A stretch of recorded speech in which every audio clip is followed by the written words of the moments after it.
Base দুর্নীতি করতেছে, এই জায়গায় পাসপোর্ট জমা রেখে তারা ডকুমেন্টগুলো এম্বাসিতে পাঠাইতেছে। 2025 সালের কিন্তু 2023 সালেরগুলো স্থগিত রেখে 2025 সালেরগুলো ভিসা দিতেছে।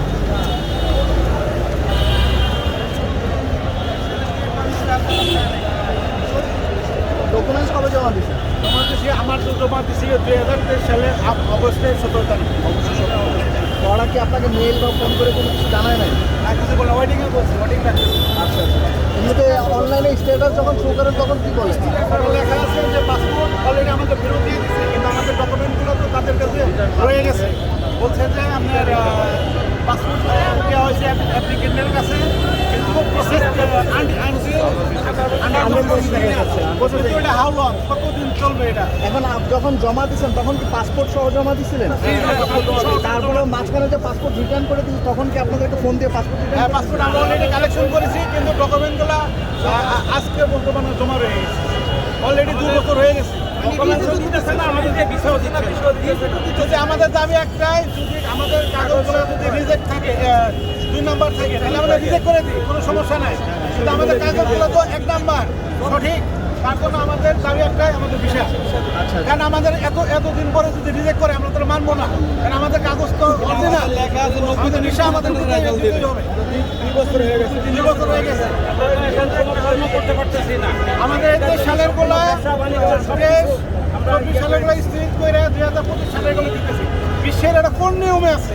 2 বছর পাসপোর্ট ডকুমেন্ট আটকে রাখার পরে 2025 সালের ভিসা দেওয়ার কারণ কি? এটা কোন নিয়ম আছে? এটা কোনো কিউ নাম্বার আছে? এটা কোনো নিয়মে পড়ে না। আমরা কোন জায়গায় আছি? আমাদের দুঃখ তো একটাই, আমরা কোন জায়গায় আছি? 2000 বছর অপেক্ষা করার পরে তারা আজকে জমা দিচ্ছে, 1 সপ্তাহ পরে ভিসা পেয়ে গেছে আমাদের চোখের সামনে। তাহলে আমাদের একটা সুরাহ করে দিই, তুলে রাখার কারণ সুরাহার জন্য ভিতরে গেছে কেউ? অনেকবার এর আগে অনেকবার করা হয়েছে, তারা বলবে যে কার্যকারী হইতেছে, দিয়ে দিবে। হাউ লং, কতদিন পরে দিবে? অলরেডি আমি তো 2 বছর হয়ে গেছি। আপনি এর আগে কি বাইরে ছিলেন নাকি? আমি এর আগে সিঙ্গাপুর ছিলাম। এই যে দেখেন এই পরিস্থিতি বাংলাদেশে, এই ভাইগুলো সবগুলো ভুক্তভোগী। অ্যাপয়েন্টমেন্ট ডেট দিচ্ছে না, অ্যাপয়েন্টমেন্টের জন্য সব ধরনের কাগজপত্র আছে, মালিকের সব কাগজ আছে, কিন্তু আমাদের অ্যাপার্টমেন্ট দিচ্ছে না কেন? 1 বছর হয়ে গেছে। সেকেন্ড পেজটা দেখি তো, ডিক্লারেশন পেপার, ডিক্লারেশন। হ্যাঁ, মালিকের এই যে কাগজ, ঠিক আছে, এটা হইলো আপনার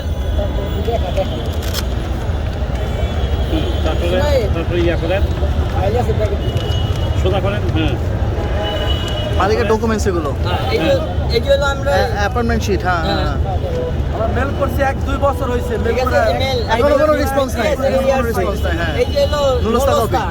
ওয়ার্ল্ডের এরকম কোনো রেকর্ড নাই যে একটা অ্যাপার্টমেন্টের জন্য 2 বছর অপেক্ষা করতে হয়। আমাদের 2 পাতার নলস্তা। এটা কি স্পন্সরের কাগজ? হ্যাঁ হ্যাঁ, এটা স্পন্সরের কাগজ, কিন্তু আমাদের সবকিছু থাকার পরও আমরা অ্যাপার্টমেন্ট পাচ্ছি। তাহলে 1 বছর ভাই হয়ে গেছে। এই যে লিগ্যাল কাগজপাতি, তাহলে মানুষে এই যে ইতালির যে লোক আসলো আমাদের গভর্নমেন্ট বলছে যে লিগ্যাল ভাবে যাওয়ার জন্য, তাহলে আমরা তো লিগ্যাল ভাবে যাওয়ার জন্য প্রস্তুত। তাদের কি পদক্ষেপ? তাহলে মানুষ যে আনলিগ্যাল হয় কিসের কারণে? তাদের কারণে, তাদের ম্যানেজমেন্টের কারণে। এখন আমরা তো লিগ্যাল ভাবে যাওয়ার জন্য কাগজ জমা দিছি, আমাদের শুরু হয় যদি না করে আমরা তো বাই হুক আমরা হাইটা হইলো যাব, লিবিয়া তো 2 নাম্বার হয়ে যাবো। লিবিয়া তো ভালো, লিবিয়ার মৃত্যু হলেও যাব। 1 নাম্বার তো আমরা কাজ করতেছি না। এখন এই আমরা যদি লিবিয়া দিয়ে যাই, আমাদের মৃত্যুর জন্য দায়ী কে? ভিএবিএস গ্লোবাল। ডেট পাইছি, ঠিক আছে।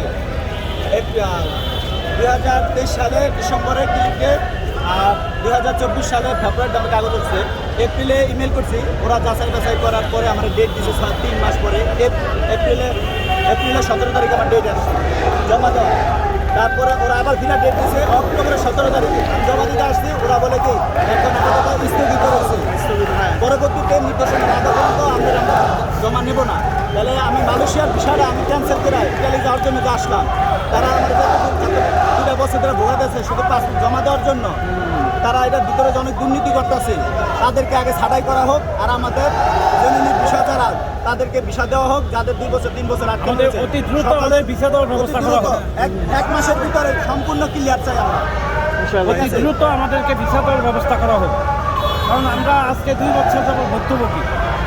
আমরা এখন কোনো কি করব, কি ব্যবসা করব না চাকরি করব না বাইরে যাব, আমাদের টাকা পয়সা সব দালালের কাছে স্থগিত হয়ে আছে। দালালকে টাকার কথা বললে বলতেছে যে এম্বাসি বন্ধ, কার্যক্রম বন্ধ। হ্যাঁ, কার্যক্রম বন্ধ। বলতেছে যে আপনার তো দুর্নীতি হয়ে যায়, আমি তো অরিজিনাল কাগজ দিছি, তাহলে আপনাকে আমি কীভাবে টাকা, আমারও তো অনেক টাকা খরচ হয়েছে। করাও যায়, যা বলে বাংলাদেশে এম্বাসির প্রবলেম। যারা ইতালিতে সমাজপূর্ণ ডকুমেন্ট ঠিক আছে, তারা বলতেছে এম্বাসি বলতেছে DFS এর কথা। আমরা কোন জায়গায় যাবো? আমাদের যে 2 বছর ধরে হরানি, শুধু একটা পাসপোর্ট জমা দেওয়ার হয়রানির জন্য। পর হয়রানি করতেছে, 2 বছর কি করবো? দুইটা পথ পাইছে, নিমই লিখে একটা সংসার আছে, ভাই family আমি আছে। 2023 সালে জমা দিয়েছি, আমি তো ব্যাগ পাই নাই, রিটার্ন পাই নাই, কোনো কিছু পাই নাই। আমি 2023 সালে নভেম্বর মাসে আমার পাসপোর্টটা সাবমিট করছি আমার বোনের কাছে, কিন্তু এখন পর্যন্ত আমার পাসপোর্ট ব্যাগও পাইলাম না, ফলো পাইলাম না। পাসপোর্ট ভিতরে রয়েছে অলরেডি এখনো বিএসএফ গ্লোবালে পাসপোর্ট রয়েছে, কোনো রিটার্নও পাই না, কোনো কিছু না। এখন আমি কি করবো? এখন আপনারা কি চাচ্ছেন? আপনারা চাচ্ছেন কি এখানে আসছেন? এখন আমি যদি হয় আমার রিজেক্ট দিক, তা না হলে আমার বিষয় দিক, যে কোনো একটা করবো। আমি 3 বছর ধরে এরকম করতেছি, আমার সংসারে খুবই অনেক আছে, আমি টাকা পয়সা সব কিছু দালালে দিয়ে নিয়েছি। আমার যে দিব তার কাছে আমার দেওয়া আছে, কিন্তু উনি এক কথায় বলতেছে তোমার কাগজপত্র অরিজিনাল, যদি অরিজিনাল না হয় তাহলে সে এক করে তাহলে সে ব্যাক করে দেবে। উনি ব্যাক করে দিক, ব্যাক করে দিক, আমি তোমার টাকা ফেরত দেবো, কোনো সমস্যা নেই। কিন্তু আমি তো আমার সংসারে খুব সমস্যার মধ্যে আছি, আমি 10-12 লক্ষ টাকা ঋণ হয়ে গেছি, এখন 3 থেকে 4 বছর ধরে আমি এখন কোথায় যাবো? কোনো কিছু না। কিন্তু আমাদের কথা